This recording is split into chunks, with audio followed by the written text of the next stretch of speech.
Thank you.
Money you got?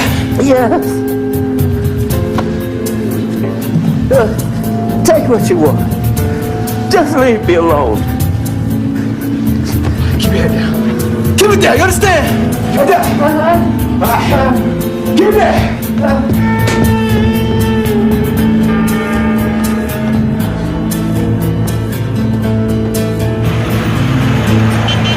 Okay. Safety on the street is a matter of common sense. You must ask yourself... Damn, what? You must ask yourself what? You must ask yourself, is it safe to walk in my neighborhood during the day or night? This neighborhood? Of course it's not safe. It's a slum. What kind of bozo comes up with a safety tip like that? The mayor's blue ribbon panel on safety for senior citizens. Yeah, a bunch of do-gooders sitting around solving other people's problems, sipping on cappuccinos. I'm dead, Frazier. These people are gonna eat me alive. They don't seem particularly threatening, right? Old people just make me nervous. Well, you know, the aged are just like people, too. Only they're older. In the last 5 weeks, 6 of their neighbors have been beaten and robbed. Nobody can ID the guy. We got no leads, and Division sends me down here to reassure them. They're gonna rip me limb from limb. Hey, maybe I should bring the nightstick. Ray. Okay. Diefenbaker. Now, don't be selfish. I've told you taking an hour out of your day to visit with the elderly can be as rewarding an experience for you as it is for them. Come on, when's the last time I asked you to do a good turn? No. That was different. Those were orphans, and that taffy pull was for charity. Well, I shaved it out of your hair, didn't I? It's hopeless.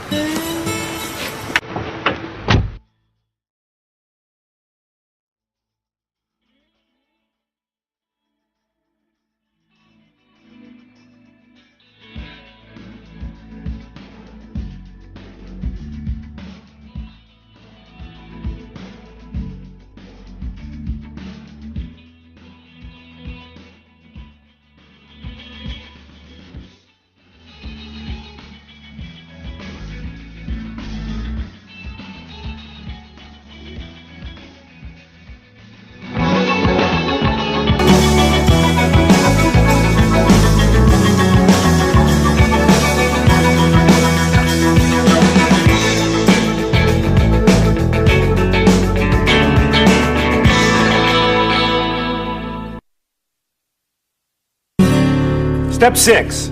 How can I prevent myself from becoming a victim? Right. Excuse me. Deadbolts. Deadbolts. That's correct. Purchase a strong deadbolt lock and be sure to keep it fastened at all times. I got a deadbolt. It doesn't help when the door jamb is rotting.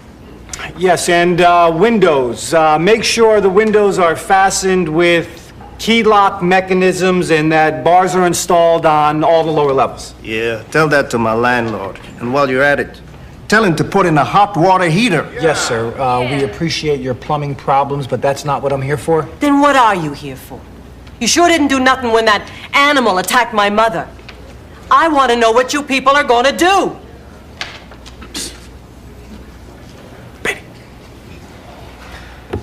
It's an honest question, Ray. Well, I realize that, Frazier, but the division doesn't want me to answer it. They only want me to talk about deadbolts and window bars. Well, perhaps these people don't consider that to be a realistic solution. Damn right it isn't. Will you keep your voice down? Yes, when on the street, what is the best method of personal protection? Anyone? Anyone? A positive attitude. I'm merely suggesting, Ray, that one shouldn't allow fear to dictate one's actions. Oh, and traveling in groups is a good deterrent, and it can provide some pleasant companionship. Frazier, these people aren't going lawn bowling. They're trying to survive in an urban hellhole. Well, they can try to survive in it alone, Ray, or they can meet the challenge, but that's up to them. It's easy for you to say. Well, yes, perhaps it is. I haven't lived in this neighborhood as long as you have. Where I come from, the challenges are quite different. There are no drug dealers or pimps or few thieves to bother with. There's only the environment. And surviving the face of it is the challenge of the Inuit. Our mother gives birth somewhere out in a glacier field, hundreds of miles from the nearest outpost, and she knows the odds are stacked against her son even to see the spring. Disease, or the lack of food, the elements.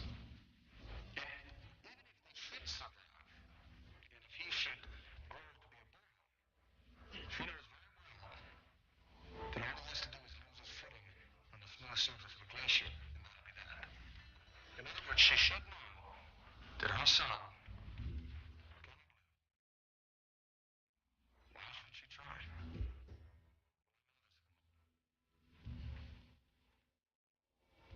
I helped deliver her son. He was weak and undernourished. But the next morning she stood up and she picked her child up into her arms and she set out again into the blinding snow. And I think that was the single most courageous act that I've ever seen. This is what's wrong with you, Frazier. You see a problem and you gotta fix it. You can't even go to the men's room without stopping to tell some simple, stupid, charmingly witty Inuit story that inspires people to take on the world's social ills. Well, I'm sorry, Ray, but I fail to see how a small group of people banding together to form a neighborhood watch constitutes a form of political anarchy. Well, at least this morning they had the good sense to be scared. Now there's probably hordes of them wandering the streets doing God knows what. Ray, that's just silly. Remember, it's on your head. If one of those old people so much as slipped putting up a poster on that ice, just remember, you're the one they voted block captain. I'll remember that. Oh, what exactly is a block captain? You'll be needing these. We ordered them the last time someone tried to do a watch in this neighborhood. The guy got shot before he could get them out of the box.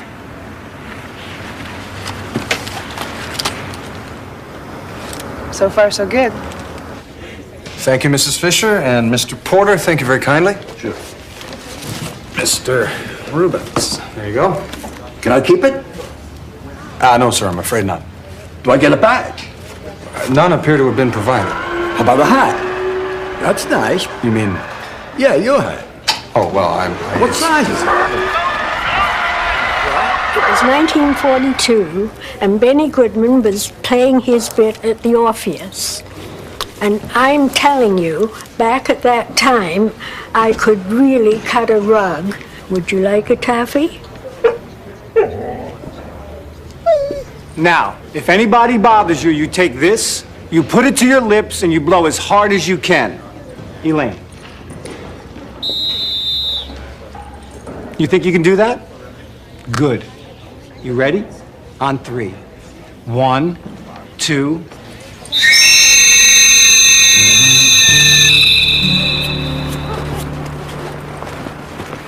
Good morning, Mr. Calling. I was hoping you'd join us. I come here every day. What's new? The neighborhood watch. We could use your help. I'm busy. Well, yes, sir. I can see that you are. He keeps to himself. Shall we?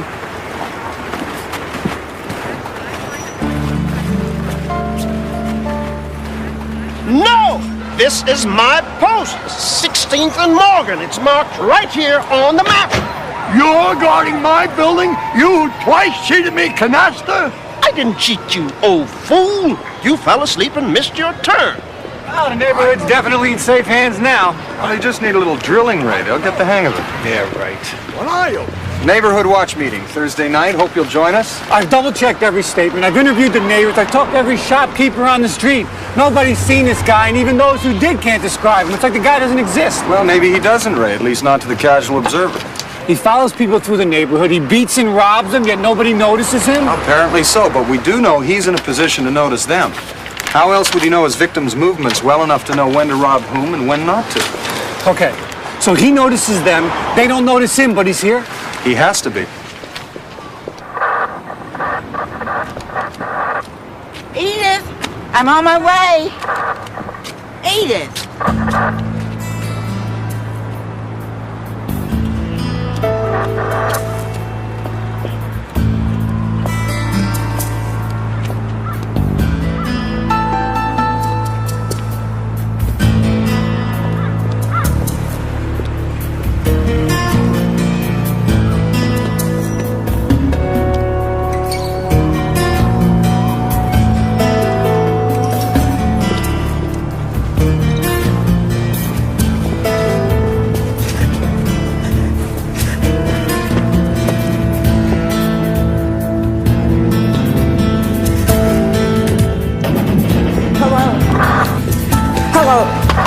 Anybody there? Hello?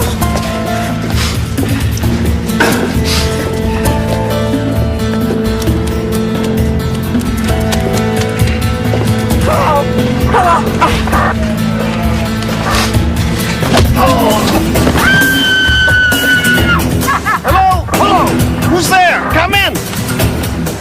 They're screaming down on the passageway. Call the police. It's all right, Mr. Porter. We're on our way. You see this face? You take a good look. You come back here again, it'll be the last face you ever see.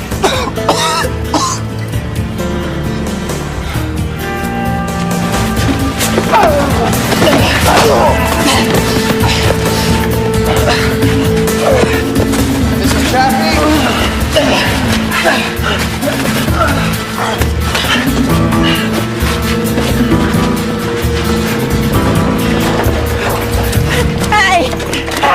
Mrs. Chaffee, you all right? Yes, he was following me. Who? I don't know, there was two of them. Ray.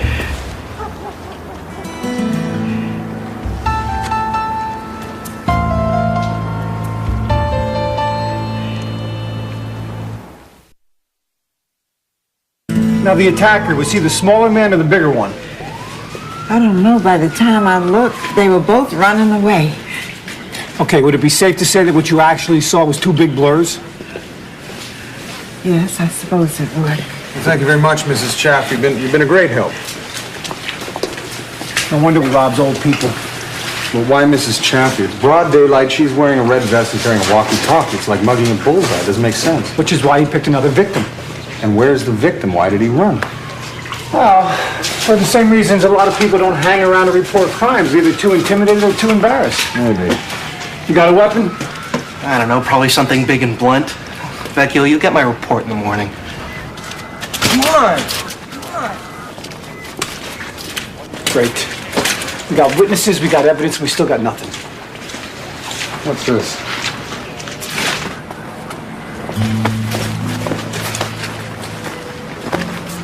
Look at this, by the right footprint. Looks like a crutch. Or something he was using as one. Diefenbaker? Oh. Hi, Gladys. Hello, how are you? Hi, Deef. Now, listen, I had no idea it would come to this, I swear. She's very nice, and there's a very nice dog biscuit in this for you, I promise. Come on, Corky. Deef. Oh, boy. He's so embarrassed. It's hideous. Looks like his right heel is dragging. He must have been injured in the assault. The man he attacked was indeed bigger. And I think, wait a minute. It's this way. He didn't climb it. Well, maybe his ankle is... But even a young man with an injury could step over a wall like this.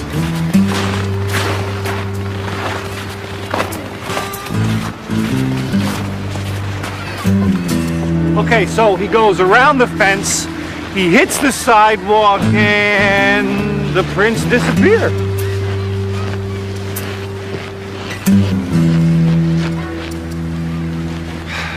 Oh, great, another dead end. It's gone. Prints are still here. The crutch is gone.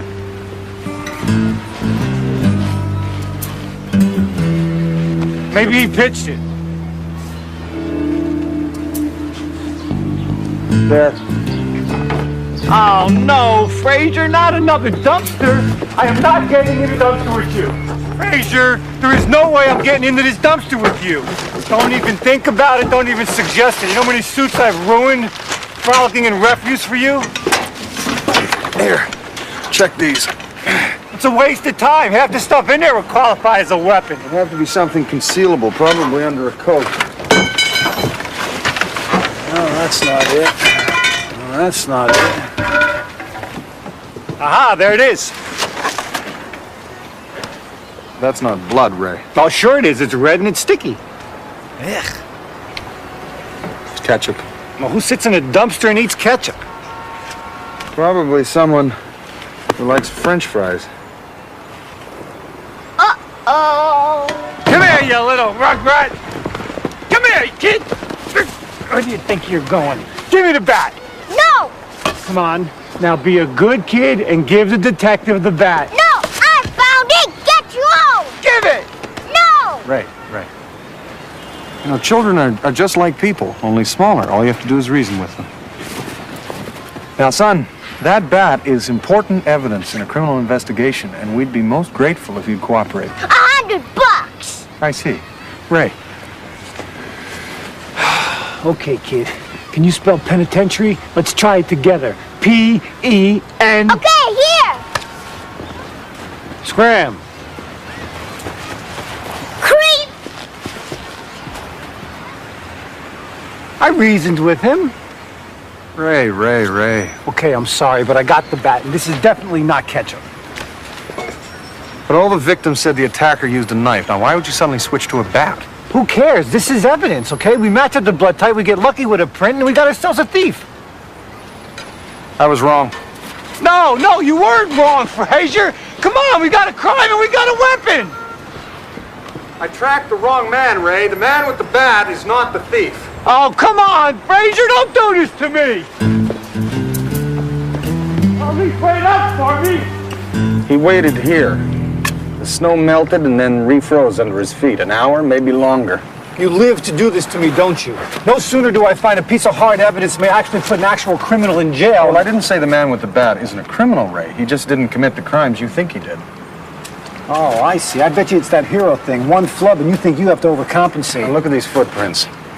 We know from the victims that he only preys upon the weak, and yet this man, the man he attacked, has long, agile strides, whereas this man, the man with the bat, he walks with a limp. He couldn't even jump a fence to save himself, Ray. He's old. Now, why would an old man try to rob a man bigger and stronger than himself? Maybe he felt threatened by the bigger guy. Maybe. Maybe this was his solution. A vigilante. I send you out to solve a simple string of robberies, and you bring me a vigilante. A senior citizen, no less. Lieutenant, the responsibility for this is entirely